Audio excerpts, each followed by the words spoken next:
LinkedIn will reach 1 billion users before the end of the year. Today's topic is commenting on social media. What is it and why it's important? In the next 15 minutes, you'll have learned the top 3 use cases for commenting on social media. So welcome to the Walking Digital Corridors podcast, where we discuss the latest tips and tricks to empower you to walk digital corridors more effectively.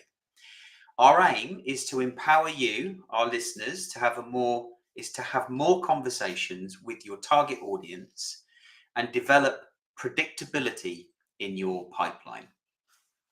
So for me, commenting on social media is the closest digital activity that I do that is closest to in-person networking. And so let me explain that a little bit more, because actually, before I do, let's do some introductions. So Jordan, do you want to say hi? Sure thing. Age before beauty, Jensen. I know this is the second time that I've gone before you on the intros. I am Jordan Abbott, SDR at Vidyard. I will pass it over to Jensen, who I think has the same question on the tip of his tongue as I do. But go for it, Jensen. Hey all, Jensen Abbott here, BDR at content.ai. And yeah, the question was, how many people are currently using LinkedIn? Good question. It's just coming up here. 985 million members on LinkedIn today. Wow. By the end of the year, so what, they need 15 million more? Yeah. Wow. Yeah, I think it was 930 million by end of March in 2023. So I haven't found a graph that is the full projection, but it does feel like it's going to surpass 1 billion by the end of the year. Wow. Incredible. So back to what I was saying. So why do I think social media commenting or commenting on social media is the closest thing to in-person networking, which is arguably the most effective form of prospecting. Problem is it's not scalable, and it can get pretty expensive attending a lot of events. And so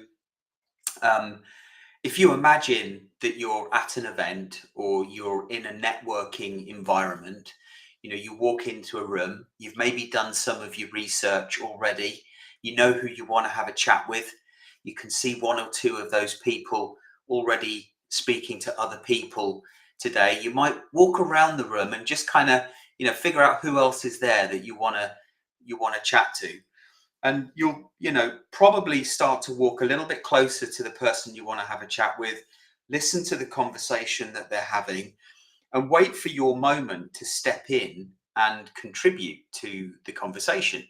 And it might be that you think of an intelligent question to ask, or a smart comment, something that makes you look good.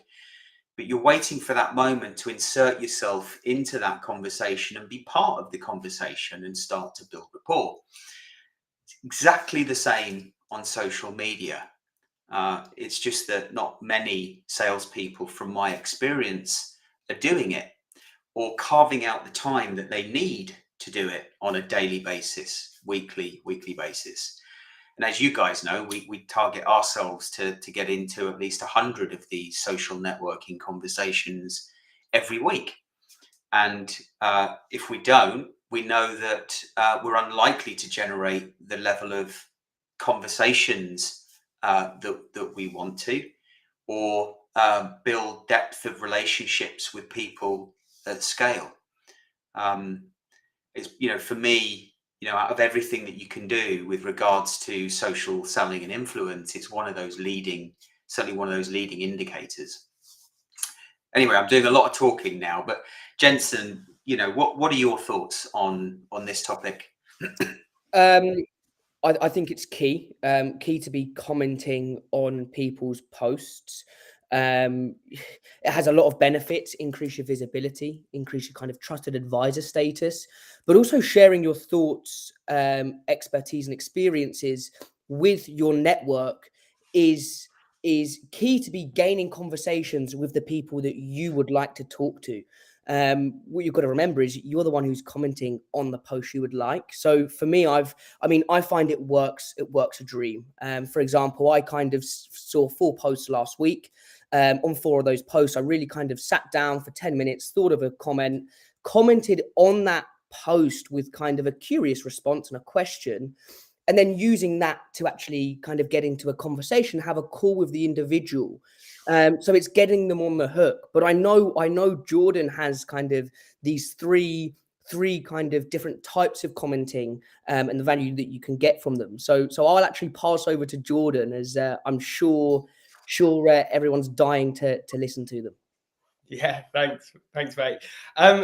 Yeah, just before I share those 3, just to, and again, I don't want to sound like I'm flogging a dead horse here, but it is without a doubt the most impactful thing that you can do on social, because you've heard the saying, you've got 2 ears and 1 mouth. Posting is you're on a soapbox essentially, and it's inclusive and is thought-provoking. You try and make it. That's what you are. You're spreading your message. Whereas commenting, you're actually sitting back, you're taking in what other people are saying, you're actively listening, and then, as you said, you're trying to find that opportunity to insert yourself in the conversation. And as I see it, there's no sort of official, top 3 or 3 types of comments, but as I see it, there are 3. So there's the supportive comment, which is along the lines of, "Oh, this is great, Jensen. Absolutely love this, Alex. Commenting for reach," that sort of thing. And consider they do get harder as you go on to the next step, but they also increase in value. So that's number 1, probably the easiest. Number 2 is a supplementary comment. So you're adding on to what the person that's posted is saying. You're adding some extra insights, you mentioning a piece of research that supports that post. And then the third, which is arguably the hardest, but easily the most valuable, it's the curious comment, as you mentioned, Jens. It's taking in what someone said and then asking a question, a purposeful question, to continue that conversation. Because unless someone is very rude, they're going to respond to you. So that's a way to get that back and forth. So rather than someone saying something and then you saying something back, it's starting to get the conversation flowing, right? I think if I cast my mind back to when I started doing this in the beginning, it wasn't easy to do. I knew I needed to do it, but it felt like it was a hurdle to jump every time I tried to do it. One of the things I found to be most effective is to take my sales hat off and actually just think about the individual and the humanity of the personal side of trying to have a conversation with somebody because you're genuinely interested about the topic or about them. Yeah, and on that note as well, I would also add, kind of, I don't know how to word it, but I like to play dumb. I like to sit and think, I don't have any idea on this. How about you share your thoughts and opinions on the topic? And then so I can listen to hear what they have to say. So for me, I like to ask questions. And even if some people see it as a silly question, I don't think any question is silly, especially if you're trying to understand a specific point, pain point, experience, or expertise that someone's sharing. I always like to go the extra mile and, so how did you do that? And how did you get there? And also kind of just being curious about the individual and the topic itself can also be key to uncovering just a conversation about that topic and learning more. I like to look at being a sponge, so taking in as much information as possible and learning from others. And that's also another great thing with commenting on posts. You learn new things every day by having conversations. Yeah. Now, not everybody that we would want to have a conversation with is posting on LinkedIn. I forget the exact stat, but it's something like less than 1% of those 985 million members on LinkedIn are active on a weekly basis. So what are some of the things, what's the advice that you would give to our audience about how to increase your visibility and your influence with those harder to reach stakeholders within companies that you want to speak to that perhaps are not posting on LinkedIn? I mean, should I give it to Jord? Should I pass over to Jordan, or I can answer? I don't mind. Yeah, fire away. I've got something in mind, but yeah, fire away. Yeah, I mean, bringing them into the conversation. If you notice that they have interacted with a specific post on a specific topic, and you bump into another post that is kind of similar to that, bring them in the conversation. The worst thing that can happen is that they don't reply to it. Mm-hmm. That is the worst thing. No one's going to judge you. No one's going to say any bad names. All you're trying to do is you're actually trying to just build that relationship with that individual. And I think you've got to remember as well is not everyone's going to speak to you. So just try it. Give it a go. Try and bring them into the conversation. Try and do a post maybe around the topic that you've seen that they've interacted with. So then you can try and spark interest or get them to interact with your post. Yeah. Go on, Jordan. Yeah, no, just building on what you said, as you mentioned, if they've engaged with the post, definitely comment. They'll be notified that someone or people are commenting on that post that they liked. Or what is it? Istatoy. That I only recently learned what that acronym meant, but I saw this and thought of you. Yeah, right? Yeah. So it's perhaps slightly more cheeky, but when there's a post about something that you think a prospect might be interested in or someone might be interested in, I'll tag them and then put Istatoy. Yeah.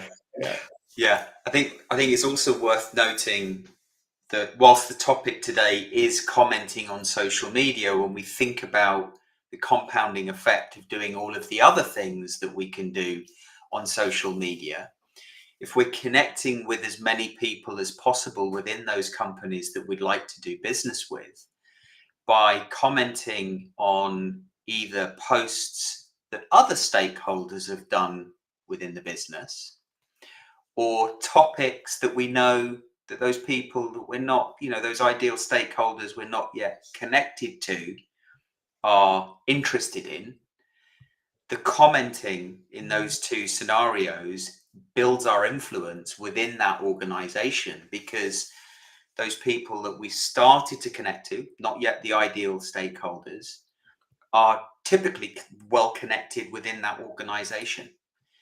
And so by commenting and popping up in the timeline of those secondary, tertiary stakeholders within the organization, we increase our chances of being seen by those primary stakeholders that we really like to connect with and build a relationship with. Yeah. That's and as they see us popping up, we become a friendly face. So that time when we do choose to connect with them, we're potentially somebody that they feel like they know. Yeah. Indeed. Conscious of time, there is one more thing just to really hammer the message home. So when I was doing my reporting this Monday, looking back over the past 4 weeks, throughout that period, I just come back from holiday, build up for the events.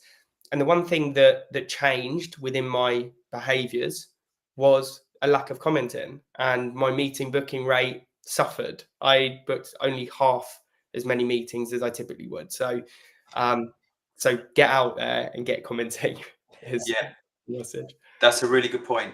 And on that note, I think we're just coming to a close. So thank you for joining us today on Walking Digital Corridors podcast, the commenting on social media episode. Next week, we're going to be looking at content marketing versus content making. So look out for the event, LinkedIn event for next week, and we will see you again soon. Enjoy the rest of your week.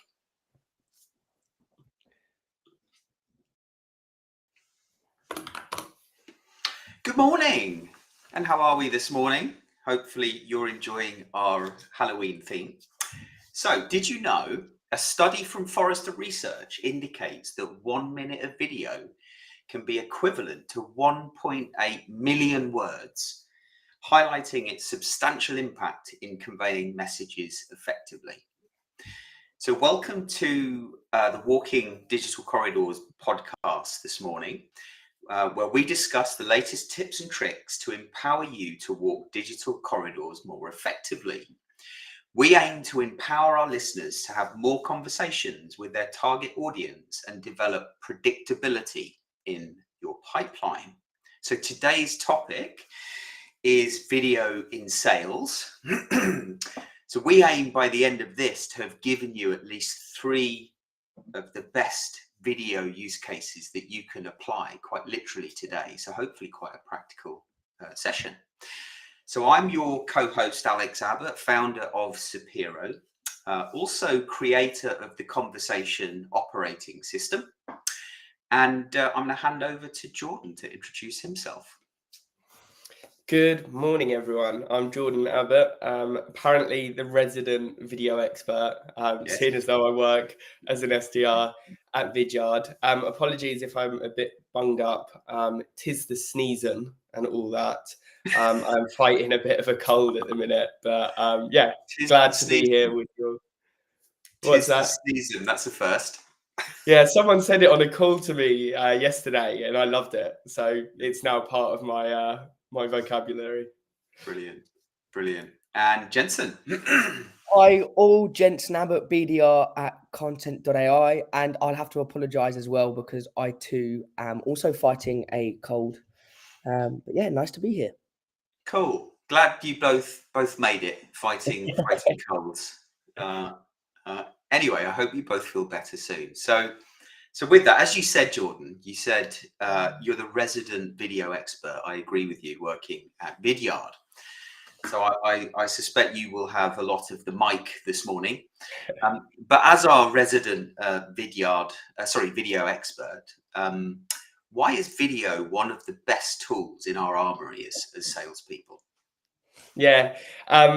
So I think the easiest way to break it down is by using the 3 E's of video, or as I know them, the video superpowers. So initially, it's more engaging. So it basically allows us to leverage our body language, our intonation to tell better, more engaging stories. We can make our prospects laugh, smile, whatever emotion you want to feel, you can do so more effectively with a visual. Secondly, it's more educational. Now, the reason being is that we can complement our message with a visual. We know that the human brain processes visual information a lot quicker than text. As you mentioned, a minute video is the equivalent of 1.8 million words. But additionally, it's also a lot more memorable, between sort of 5x to 9.5x more memorable than written text, depending on which research you believe. And then finally, it's more empathetic. And what I mean by that is it gives us an opportunity to be more genuine, more personal. We can really sort of show empathy to the challenges that our prospect or the receiver is facing. And again, that ties into the body language and intonation piece as well. So yeah. Those 3 E's are crucial. Yeah, let's come back to that empathy one in a moment, because I think that's so important for us in sales. And you know, when it's, you know, so difficult to actually create a conversation with our target audience, you know, most salespeople don't have the opportunity to express empathy. So by doing so through the power of video, using that as a prospecting tool, I think that's incredibly important. We should dial into that, because remember, we want to give our audience at least 3 use cases to take away and try. Yeah. So Jensen, as BDR at content.ai, couple of years experience in sales now. What do you, and I've seen you do a number of different videos. What do you enjoy the most about video, and why? So great question. I just want to jump in there. So also kind of at the beginning, I just want to add, it wasn't enjoyable, me being totally honest. It was a real step outside my comfort zone. It was honestly, if you would look at my camera roll after I shot a video, there would be 30, 40 takes. I wanted to kind of make it as perfect as possible. Also, while checking my hair, making sure my beard looked okay, right? The normal standard stuff kind of a lot most people do when they record a video, right? Yeah. But I think it's Are people really as vain as you though? yeah, yeah. Well, maybe not, but I mean, look, really, it's just kind of jumping and doing it and realizing actually, kind of, I need to throw myself out of my comfort zone to kind of move forward with my goals and targets, and that's then when it became enjoyable for me. It's the great story that you told me, Alex, about kind of being I keep forgetting it. Is it unconsciously competent? Kind of That's it. when you just get to the point where you just do it without kind of even realizing. Yeah. And I think that's You what say that you're there now with video. I would say happily, yeah. I would say easily. I can now just come up with an idea of video, put my phone in front of me. I don't even need a script anymore. It might just be a couple of words to kind of prompt me on what I'm going to say. So then when I can kind of do the video, it's a bit more natural, right? Yeah. For our viewers, should we just do that whole kind of unconsciously competent thing? Yeah. Can you Go on. remember it all? I'll let you explain it because Okay. yeah. So it's this idea of when you try something new, you're consciously incompetent, like when you first learn to drive a car, right? So you get in the car and you're very conscious that you can't do it. So you need some lessons, you need to practice. And then you go from consciously incompetent to It's uh, so just quickly. unconsciously incompetent is the first one, to consciously incompetent. Then you're consciously competent, so you know what you're doing, you're thinking about it, and you're having to really exert a lot of concentration, let's say, until you get to that point where you've done it so many times that you're unconsciously competent, and you get in the car, go from A to B, and you don't even know what you did between those two points. Yeah, exactly that. And We got there. and I mean, yeah, we got there in the end. But hey, look, why I enjoy it so much now, it paints a picture for the prospects or the people that I'm talking to.